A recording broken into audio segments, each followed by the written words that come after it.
Taking Diabetes Head-On presents The Sugar Coaster, the emotional and cognitive highs and lows of diabetes, when highs and lows interferes with life.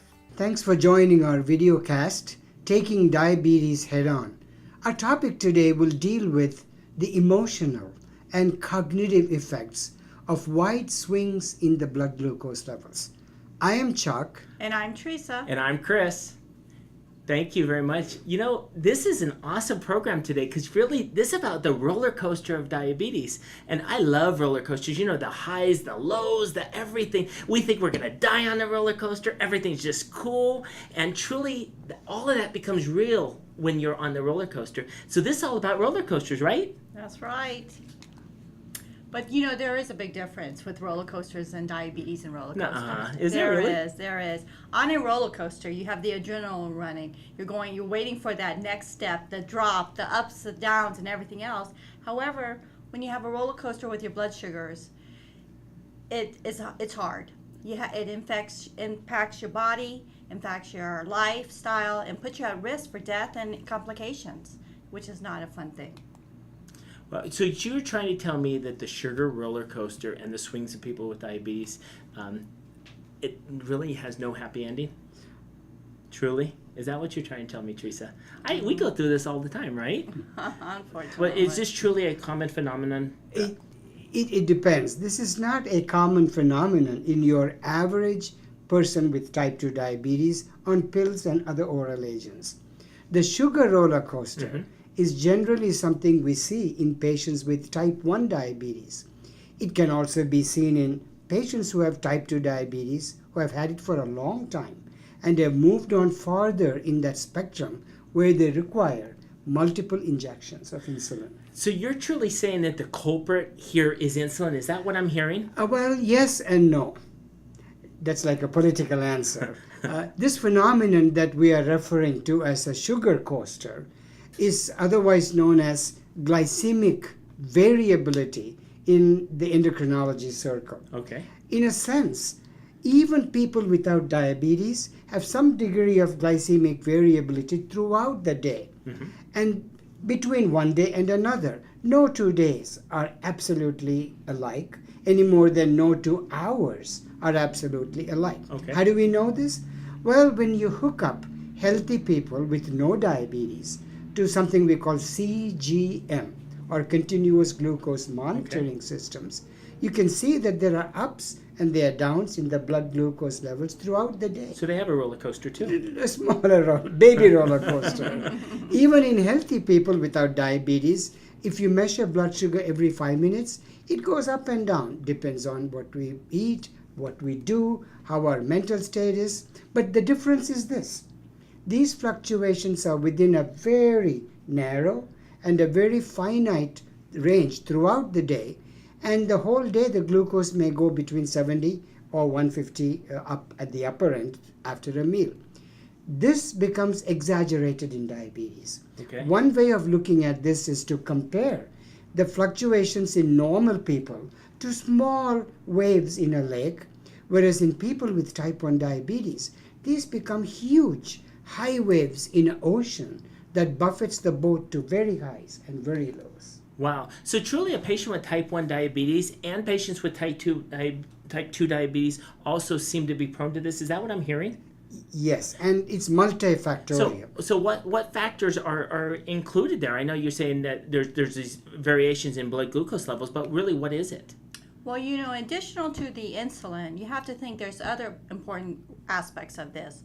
One big aspect is a mismatch of insulin, how much insulin you take with the food you eat. Okay. And that's a major one, and that's a hard one. And the other one is with activities, and then the other one is also the consequences of having a low blood sugar. So let me explain what I'm talking about. When you have a low blood sugar, less than 60, we'll say, your body responds, and it has hormones that increases your blood sugar, and that's included with the glycogen, and it tries to get that low to go back high. And that's just a natural body response. So you're telling me glucagon releases glycogen, which is the stored form of glucose. Is that what you're telling me? From the liver. That's what I'm saying. Yeah. And so when that occurs, are you trying to tell me that sometimes hypoglycemia can beget hyperglycemia? Definitely, Yes. definitely. Wow. Very well said. And in fact, there may be a low hiding behind every high. Wow. So when you see patients swinging between 40 and 400 all in the same day, it's important to see if there is a possibility of a mismatch between the food and the insulin. Okay. And to quote a very favorite expression I hear all the time from my patients, when their blood glucose levels are all over the map, I often will ask the patient to check the blood glucose in pairs before and after each meal for about a week or two, and simultaneously indicate what they ate. In other words, a small diet diary. So you're trying to tell me it is truly all over the map, the same as what we used to call brittle diabetes. I hate that termination, You or are that, right. that term, but this is kind of like what we used to call brittle diabetes. Is that correct? It is, and I too hate the word brittle because it implies you're going to break. Yeah, true. Okay? This was a much more prevalent phenomenon in decades when we did not have all these modern analogs of insulin.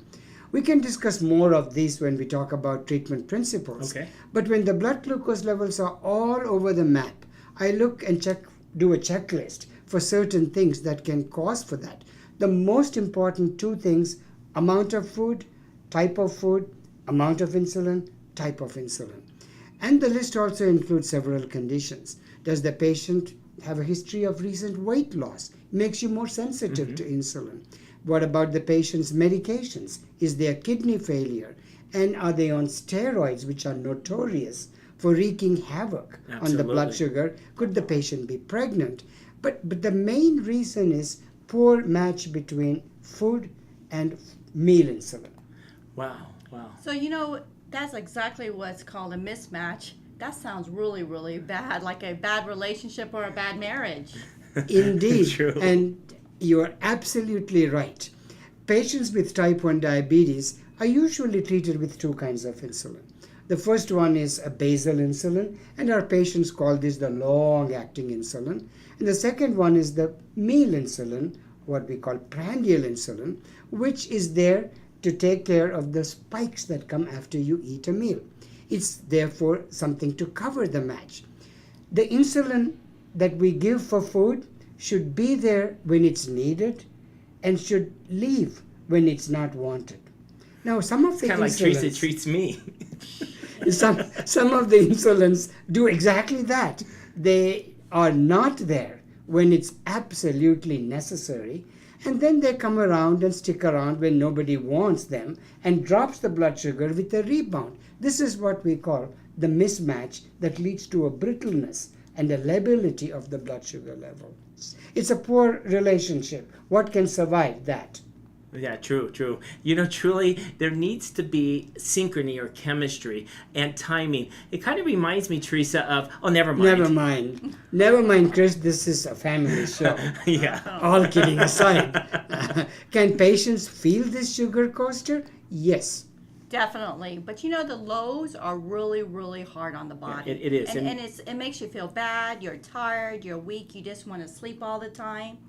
And the symptoms is making you feel like you're sinking into the black hole, and you want to get out, but it's hard. It's kind of like the abyss, right? Like the abyss. And we've experienced this at home, and sometimes we've had it at nighttime. Then as much as Teresa gets mad at me, and I say, Teresa, we got to check your blood sugar. She's kind of been sinking into the abyss, and the reason we know that is, tell them about you have vivid dreams. Yes, I have vivid dreams. But some people also have vivid dreams, but they have some symptoms before they hit that bad point. They feel sweaty, anxiety, Heart pounding, and a whole bunch of other things So all this- telling you, body, get up, get some sugar, get a juice, or get something to fix it. So all the same symptoms of hypoglycemia. Very much Exactly. so. Yeah. Very much And so. then when you have hypoglycemia, low sugars, sometimes your cognitive or your thinking process is impaired. So that makes it a little hard too, because some people get very irritable. I know I get very angry when I'm low, and I get Not you. But sometimes, and then afterwards you try to fix the low. So you drink, you eat, and unfortunately you're supposed to eat 15 grams, retest in 15, but you're so low, you just want to get that feeling out. You just eat until that feeling's gone away. So then you're high. you have a rebound high afterwards, which is really high, and that's where the roller coaster is So it's like a happening. diver that goes really low and you bring them up to the surface real high. Definitely. It's So really No high. time to adjust. No time to So adjust. you have to be able to adjust this. And then the bad thing about this is having the roller coaster sometimes can lead to diabetes, burnout, Very true. and depression. It can.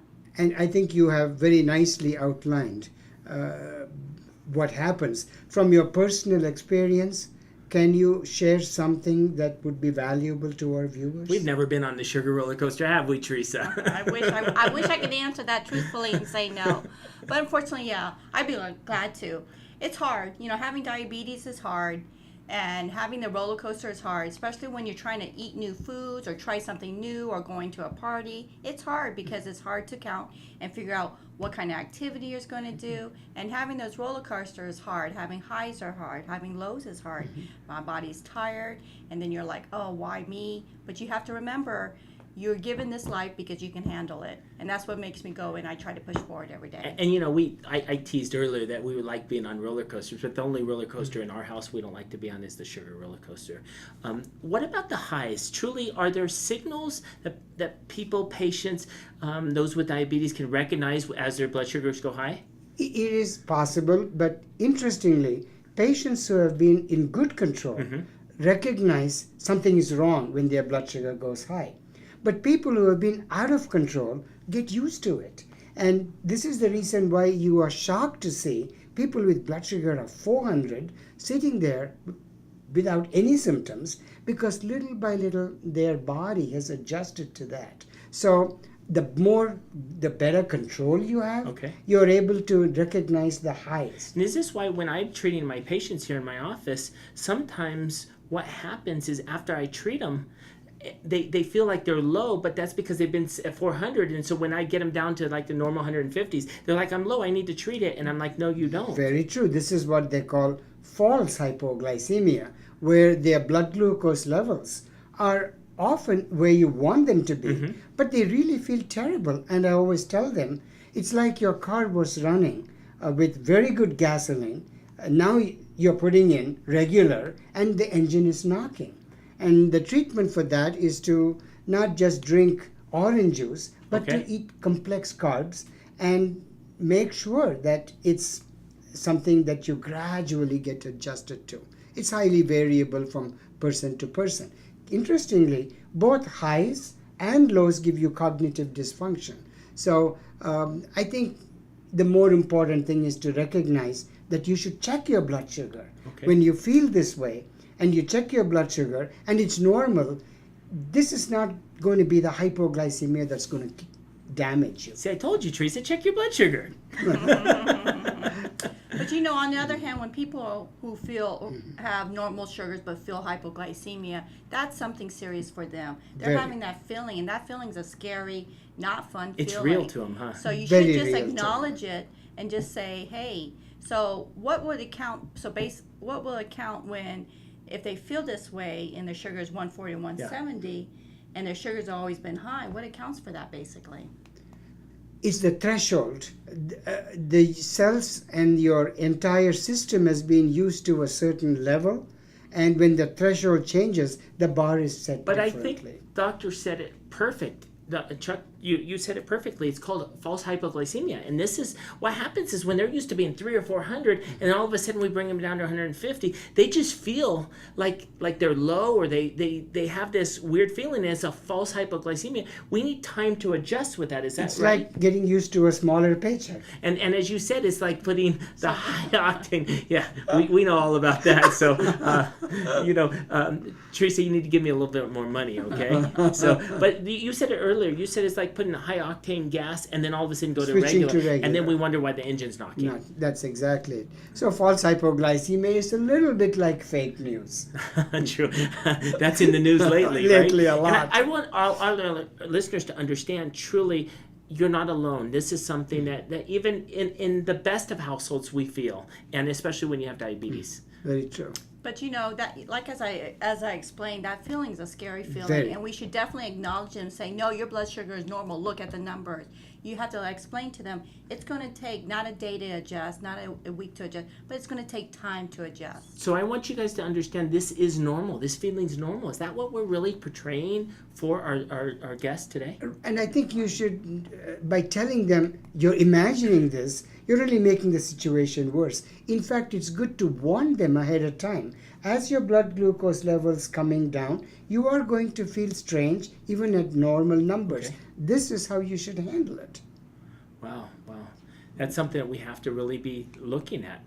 Truly, having these new insulins and devices, does it change the outlook or the terms of this so-called huge roller coaster effect? That, I love the roller coaster, but remember today we're not talking about the roller coaster Chris likes. It's the roller coaster you don't like to be on. That's the sugar coaster.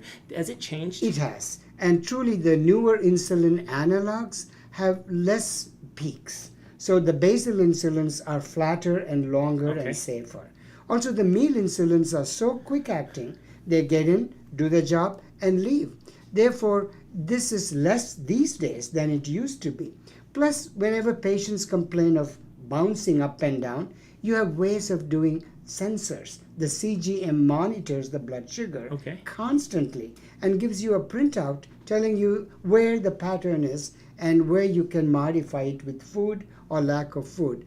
And also, it's whenever somebody is taking multiple shots of insulin, we expect this, and pattern recognition is very important.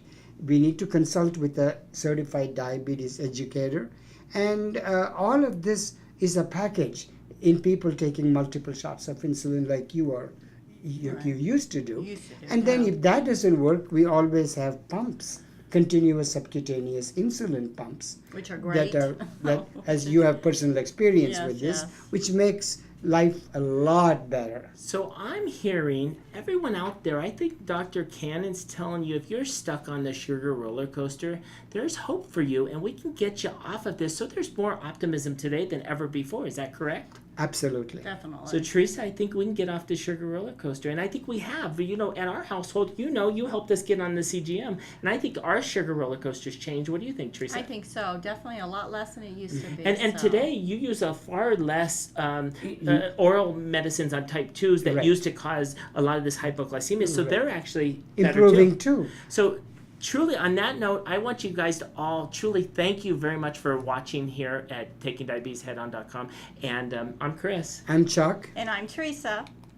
And please don't forget to give us your feedback. And also please like, comment, and subscribe. We love hearing from you.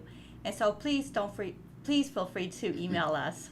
And don't forget to visit us on Facebook, Instagram, and Twitter, as well as our website. Thank you. Thank you. Thank you. Simple ways to avoid the sugar coaster: check blood glucose frequently, use more complex carbohydrates along with carbohydrate counting, journal using a food diary, avoid overcorrecting highs or lows, and remember the rules of 15 grams of carbohydrates followed by recheck in 15 minutes. And if you're unable to control, think about a CGM, a continuous glucose monitor, and consider pump therapy. And remembering complex versus simple carbohydrates.